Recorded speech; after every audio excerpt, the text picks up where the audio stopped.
அமீரக குறு நாடக விழா 25 போட்டிகளிலே கலந்து கொள்கின்ற எழுத்தாளர்களுக்கும் இயக்குநர்களுக்கும் கலைஞர்களுக்கும் இதனை அமைத்துக் கொண்டிருப்பவர்களுக்கும் டிவி வரதராஜனின் வணக்கங்களும் வாழ்த்துக்களும். இந்த நாடக போட்டினாலே எனக்கு ரொம்ப பிடிக்கும். பிகாஸ் ஒரு 50 ஆண்டுகளுக்கு முன்பாக நாடக போட்டியிலே மேடை ஏறி முதல் முறையாக நடிகனாக நடித்து சிறந்த நடிகர் என்ற பரிசை பெற்று 50 ஆண்டு காலமாக நாடக மேடையிலே நான் உலாவிக் கொண்டிருக்கிறேன். பெரிய சாதனை பண்ணலைன்னா கூட நடிகனாக இருக்கும்ல 50 ஆண்டுகள். அது இதனால் எனக்கு போட்டினாலே ஒரு சந்தோஷம். ஏன்னா ஒரு பெரிய அஸ்திவாரத்தை கொடுக்கறது இல்லையா. அதுவும் துபாயில் நடக்கிறது. நான் சோஷியல் மீடியாலெலாம் இந்த அமீரக குறுநாடக போட்டியை நான் ஃபாலோ பண்ணிக்கிட்டு இருக்கேன். ரொம்ப மகிழ்ச்சியாக இருக்கும். ஏன்னா பல திறமைகளை நாம் வெளியே கொண்டு வருகிறோம். இது கிரியேட்டிவிட்டி இல்லையா. துபாயில் எனக்கு ஒரு தனி அட்டாச்மெண்ட் உண்டு. காரணம் என்னென்னா 2000 ஆண்டுகளிலே நான் துபாயில் தான் முதல் முறையாக என்னுடைய நாடக குழுவோடு அங்கே இருக்கிற கலைஞர்களோடு நாடகங்களை மேடையேற்றிருக்கிறேன். அதற்கு முக்கிய காரணமாக இருந்தவர் திரு ரமணி வெங்கடேஷ். அப்புறம் என்னுடைய நாடக குழுவுக்கு பெரிய பலமாக என்னுடைய டைட்டில் ஸ்பான்சராக என்னுடைய ஒவ்வொரு நாடகமும் உலகம் முழுவதும் இன்று பேசப்படுகிறது என்றால் அதற்கு காரணம் உங்களிடையே இருக்கின்ற பெரிய புரவலர் திரு Ramesh Ramakrishnan transferred group.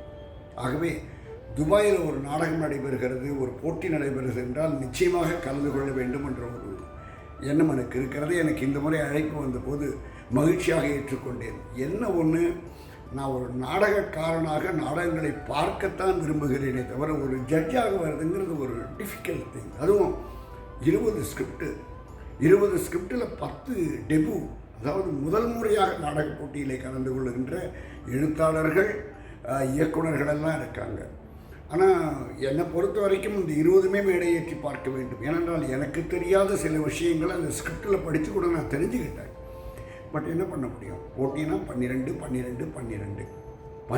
Script, 12 நிமிடம், 12 கலைஞர்கள். வேறு வழி இல்லை. I am forced to select 12 scripts. அது கூட ஃபோர்ஸ்டு தான். என்னை கேட்டால் 20 போட்டுடலான்னு சொல்லுவேன். ஆனால் போட்டிக்கு ஒரு வரைமுறை இருக்குது இல்லையா. அதில் 12 கஷ்டப்பட்டு தேர்ந்தெடுத்து வைத்திருக்கிறோம். அதனுடைய விவரங்கள் உங்களுக்கு கொடுக்கப்பட்டிருக்கும். இப்போ என்னென்னா, இந்த 12 நாடகங்களும் எது முதல்ல மேடையேறிடும், எது இரண்டாவதாக மேடையேற்றும், எது மூன்றாவதாக மேடையேற்ற வேண்டும் என்பதை முடிவு செய்கிறோம். அதுக்கு ஒரு குலுக்கல் முறை. இப்போ தேர்ந்தெடுத்திருக்கிற 12 நாடகங்களையும் எழுதி போட்டிருக்கேன். இதை ஒரு குலுக்கல் முறையில் தேர்ந்தெடுத்து நான் இப்போ சொல்கிறேன். அந்த நாடகத்தினுடைய டைட்டிலில் நான் சொல்கிறேன்.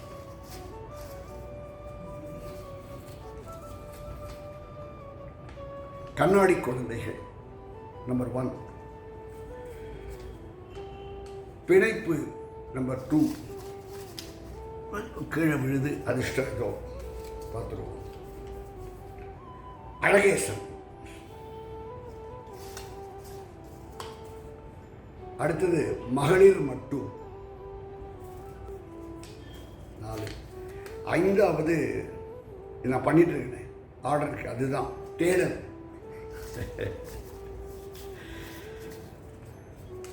6வது மாடர்ன் மாமியார்.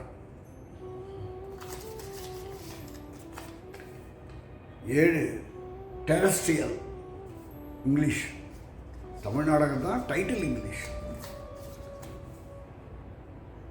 குறியா குறுநகை. 9 குளிக்கிடுவோம், மகளிர் காவல் நிலையம்.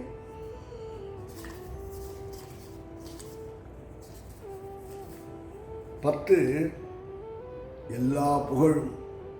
என்னை கேட்டால் இந்த நாடக விழாவை ஏற்பாடு பண்ணுறாங்களே அவங்களுக்கு தான் எல்லா புகழும்.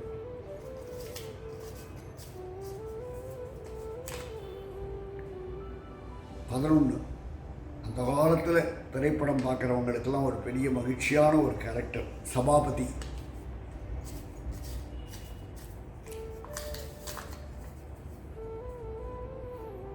கோவிடுக்கு அப்புறம் நாம் எல்லோரும் நிறைய பேர் பண்ணிகிட்டு இருக்கிறது இதுதான், ஒர்க் ஃப்ரம் ஹோம். இதுதான் 12 ஆர்டர். இது பிரகாரம் நாடகங்கள் நீங்கள் எந்த நேரத்தில் எப்படி மேடையேற்றுவீர்கள் என்பதை அந்த குரு நாடக போட்டி விழாவை அமைத்து கொண்டிருக்கும் அந்த ஆர்கனைசர்ஸ் உங்களுக்கு சொல்லுவாங்க. என்னோட தொடர்பில் இருக்கிறவங்க ரமா மலர், அவங்களுக்கு நான் பிரத்யேகமாக என்னுடைய நன்றியை தெரிவிக்கிறேன். ஏன்னா அவங்க எல்லாத்தையும் எனக்கு கொடுத்தா கூட எனக்கு இருக்கிற ஒரு 2 மாதம் அமெரிக்காவுக்கு போயிட்டேன் நாடக மேடையேற்றத்துக்காக. அப்புறம் இங்கே வந்த உடனே நிறைய நாடக விழாக்கள், விருதுகள், அது இதுன்னு அதெல்லாம் கொஞ்சம் பிஸியாக இருந்ததும் என்கிட்ட பொறுமையாக இந்த விஷயத்தெல்லாம் அவங்க மகிழ்ச்சியோடு பெற்றுக்கொண்டதற்கு என்னுடைய நன்றியை தெரிவித்துக் கொள்கிறேன். நவம்பர் 2 அன்று உங்கள் நாடக மேடையை காண மகிழ்ச்சியுடன் வரவிருக்கிறேன். உங்களை சந்திக்கவிருக்கிறேன். நாடகம் பார்ப்போம், நல்ல கலை வளர்ப்போம். வணக்கத்துடன் டிவி வரதராஜன்.